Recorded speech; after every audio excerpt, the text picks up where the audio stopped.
Hi everybody, welcome back to my channel. It's your girl Naya, and today, as promised, this necklace is gonna drive me crazy. We're gonna talk about the time I got roofied. I was working my first club when I was 20. So this club had alcohol. I'm not really sure how I was allowed to work there, because if the club serves alcohol, then like you have to be 21 to work there, but whatever.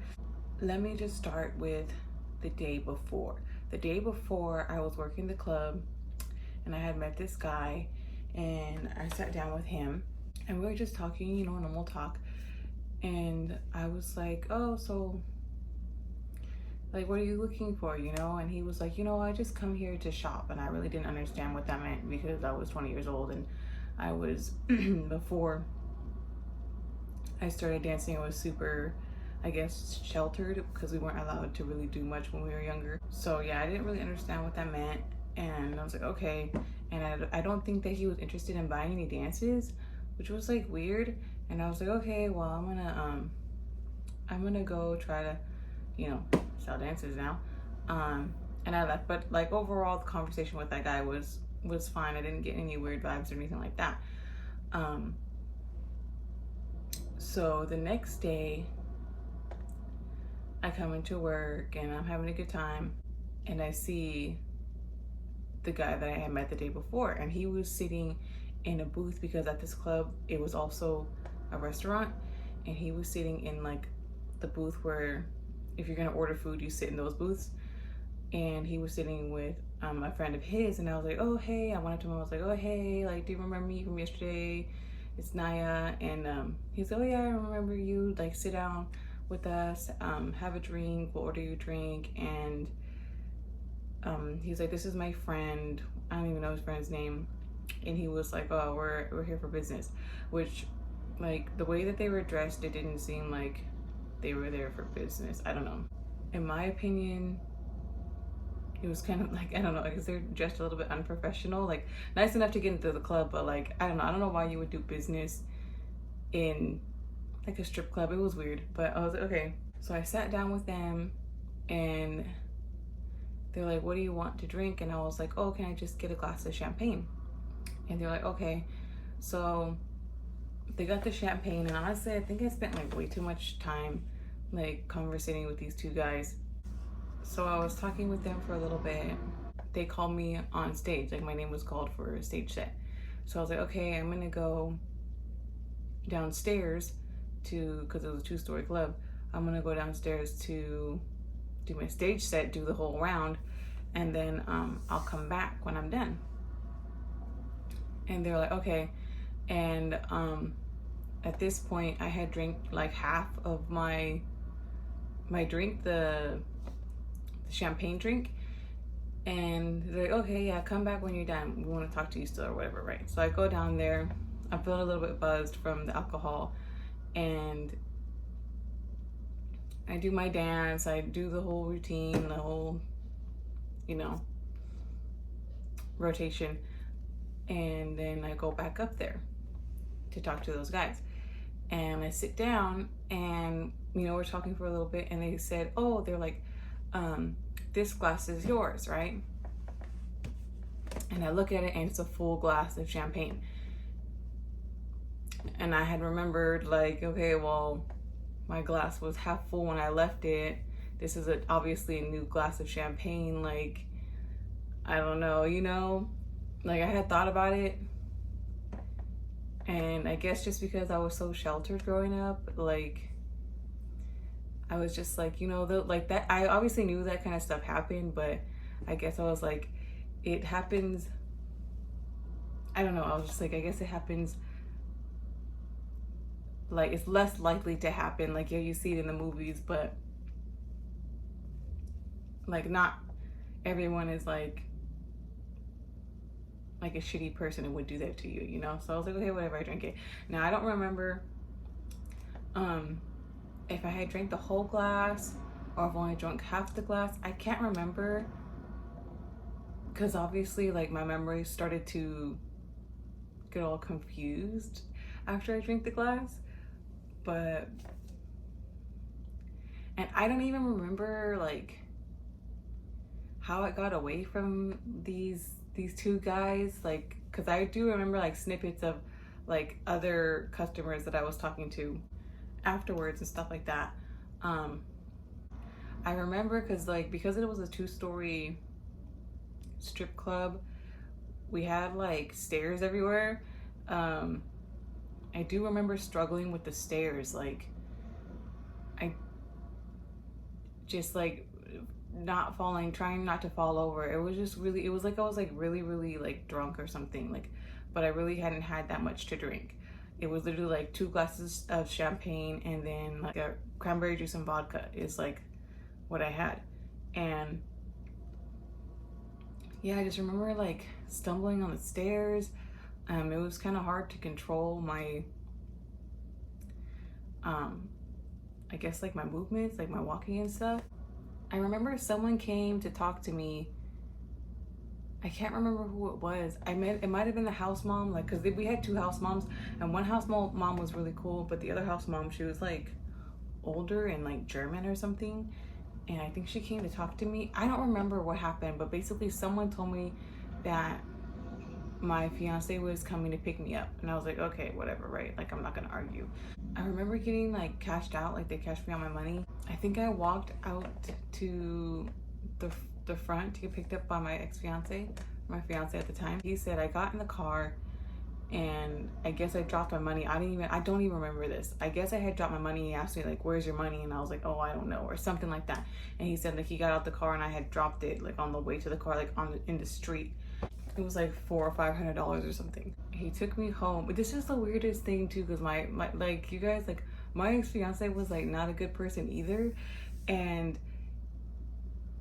like the way that I was, I guess like the way that I was acting, he told me like the way that you were acting, he's like, I've seen women get roofied before, and like that's exactly how they act, like the way that, but it was weird because like he recorded me acting crazy. Guess I don't know, you know, I have no idea, because he would constantly try to show me this video, and I would always be like, don't show me that video, delete that video, like I don't want nothing to do with that video, like I don't want to remember any of it, I don't remember any of it, so like why are you trying to show me what happened, you know?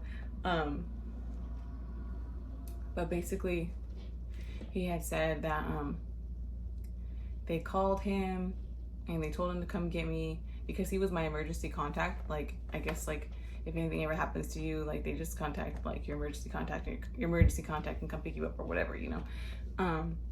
And that they called him and they said like, oh, you need to come get her, like something's wrong basically. And I guess he was really cool with one of the security guards or the bouncers, and like I guess the bouncer had told him that he saw me like fall down the stairs or something. I don't know, I don't remember any of this. And my ex-fiance even told me that he came into the club, because sometimes he would come into the club, I don't know why, just he would come into the club, and which to me is weird because I was always like, don't come into the club because it makes me nervous and then I can't perform as well if, like, you know, you're not in the club, which I feel is just like normal. So he said he came in and he was like, I knew something was wrong because I literally walked right past you and we made eye contact and you didn't even notice me. He's like, you looked at me like you just like you didn't even recognize me. And I was like, okay, like that's, you know, that's strange, you know. I guess, I don't know, this is so weird. I guess like I had given those guys my number. I don't remember this, like I said, I don't remember a lot of it, but because I guess when we were leaving, those guys had texted me and they were like, oh, they're like, hey, beautiful, like meet us at this hotel, and they sent the hotel address. And I think the next day he was like, did you give those guys your number? And I was like, no, I didn't. And he was like, well, they ended up texting you, like, here's the address to the hotel, like come meet us and stuff.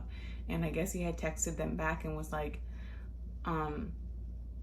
I don't know what he said, but basically like they had told him oh, well, she said that she would meet us. And I'm like, that's something I would never say. I would never say that I would meet up with somebody outside of the club. Like, that just doesn't make any sense, especially like I would never do that to begin with. But like, let's say it's I don't know, like hell freezes over and I do say that to somebody. Why would I say that to someone when my ex-fiance literally was waiting?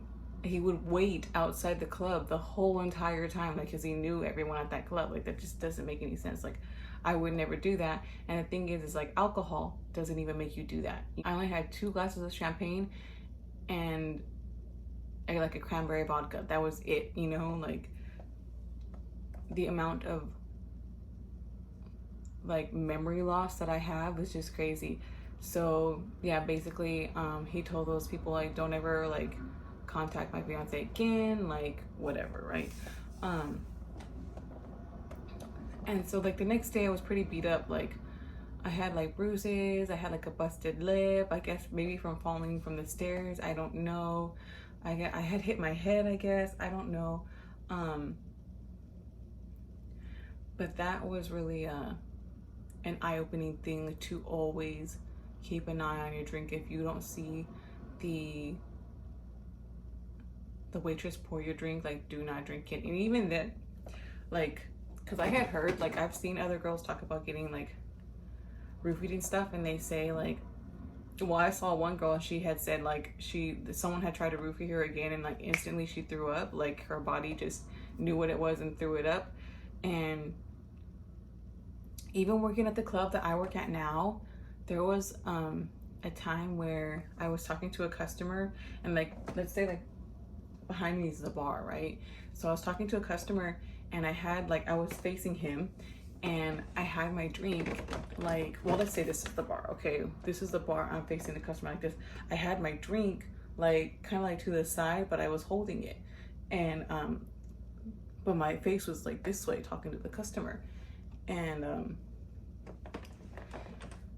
so then I started drinking my drink, and like I just started feeling funny. Like, my stomach was just turning like instantly, and my head was just spinning, and I was just like, something's not right. So I had told my sister, like, hey, I need to go home, like something isn't right. Like, I just had a drink and I'm feeling like extremely nauseous. Like, I can't even like literally, like, the room was spinning. So she went and told the manager, and she just told the manager, like, hey, like, Naya's not feeling good, like, we're gonna go. And the manager was like, okay, yeah, whatever, you know. And then so we left, and literally on the car ride home, like, I threw up into my money bag.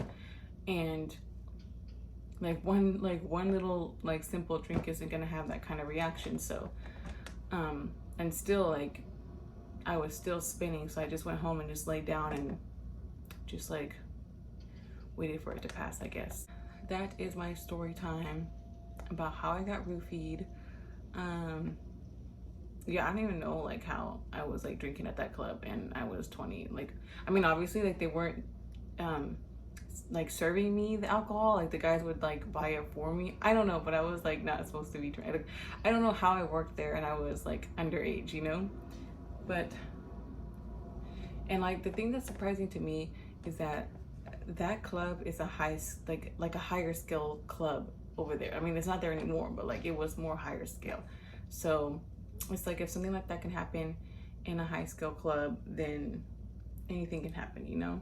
And another thing I forgot to mention is like, the guys that I was sitting with, the guy that I had met the day before, like, for some reason he had like this big old like black briefcase, and like, I never got to see what was in that briefcase. I don't know if they ever searched the briefcase when he came in, but I really think that like, you shouldn't be allowed to come into a strip club with a big black briefcase. Like, that just doesn't make any sense, you know. It's dangerous for everybody. But yeah, you guys, I hope you enjoyed my little tiny story time about how I got roofied. I was really lucky because, like I said, my ex-fiance would sit outside the club and wait the whole entire time, you know, just in case anything happened, I guess. Oh, and